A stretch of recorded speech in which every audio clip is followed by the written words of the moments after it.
The government of Bangladesh is being accused of violating human rights laws after an opposition party leader was sentenced to death for crimes against humanity with no right of appeal.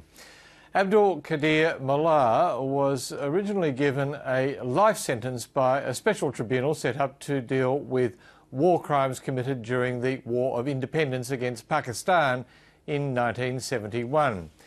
But the Supreme Court increased his sentence to the death penalty. Kesha West reports.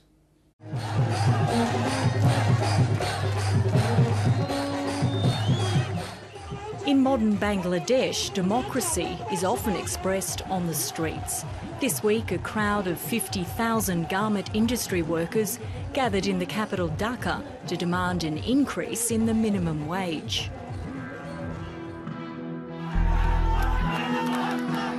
But the demonstrations the country has witnessed this year over its war crimes trials have been markedly different.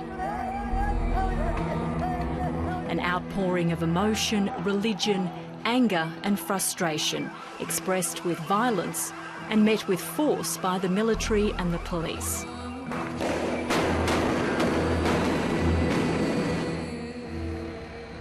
For many in this country, the special tribunal set up in 2010 to deal with war crimes committed during the country's independence war against Pakistan in 1971 represents a long overdue chance for justice and closure 40 years on.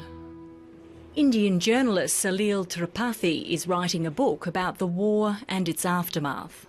As part of the research of the book I am writing, I met several people, at least a dozen people, among many who have suffered in the country, who simply don't know what happened to their loved ones.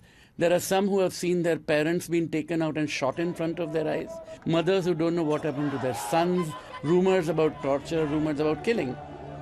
But for supporters of Jamaat-e-Islami, Bangladesh's largest Islamic party, whose senior members have been facing charges in the war crimes trials, the tribunal is seen as nothing more than a political witch hunt.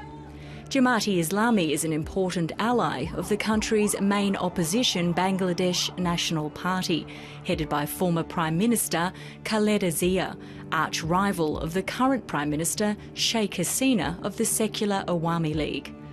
Over the years, both parties have enjoyed long stints in power. We have to understand that Bangladesh is a religious democracy. Although there is religious freedom granted to everyone, it is very difficult to take religion out of politics and politics out of religion. 6 people have so far been sentenced through Bangladesh's International Criminal Tribunal, which was set up by Sheikh Hasina following her election win. 5 are leaders of Jamaat-e-Islami, the other a senior member of the BNP. Dr Ashutosh Misra is a research fellow at the ARC Centre of Excellence in Policing and Security at Griffith University. He says it's not surprising the war crimes trials have drawn criticism. It is understandable, given the politics of Bangladesh, to have these kinds of accusations and charges being levied on the current government and on the impartiality of the tribunal itself. But Salil Tripathi says in 1971 the Jamaat-e-Islami party very openly sided with Pakistan. As the prosecutors are claiming, there is evidence suggesting that they were actually contributing and collaborating with the Pakistani army.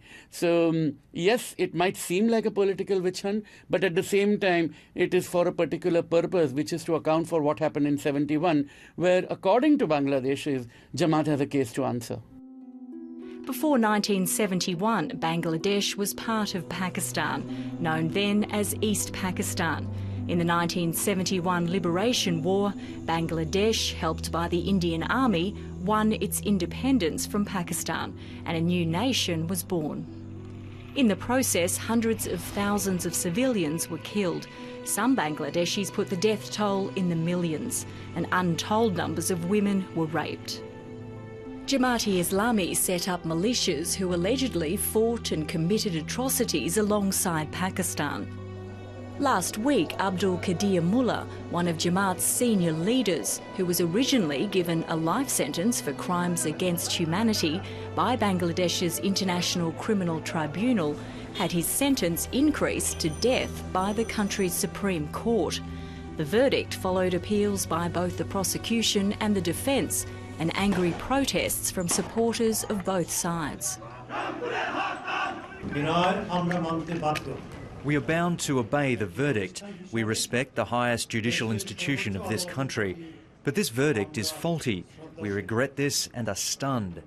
Human rights organisations have condemned the court's decision and say the lack of a right to judicial appeal violates international human rights laws.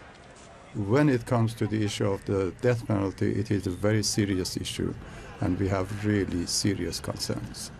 If a prisoner has been sentenced to death by any court, it doesn't matter which court, that sentences that prisoner to death, then that case should be appealed and should be heard by a higher court. Prime Minister Sheikh Hasina has refuted claims from her opponents that the trial of war criminals has been an act of revenge and insists they are fair and impartial. But human rights groups and other observers have complained that access to the trial proceedings has at times been difficult, and any criticism of the trial process or the convictions has been met with a heavy hand. On Monday, Human Rights Watch will face contempt proceedings after commenting that one of the trials had been deeply flawed and failed to meet international fair trial standards. It is in the interest of Bangladesh to not go after human rights activists who are raising questions, but to improve the performance of the trial so that its credibility is restored.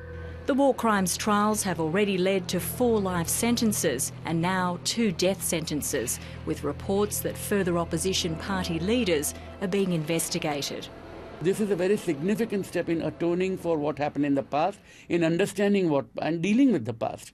Because if we don't deal with the past, then, I mean, as we all know that, people are condemned to keep on repeating it.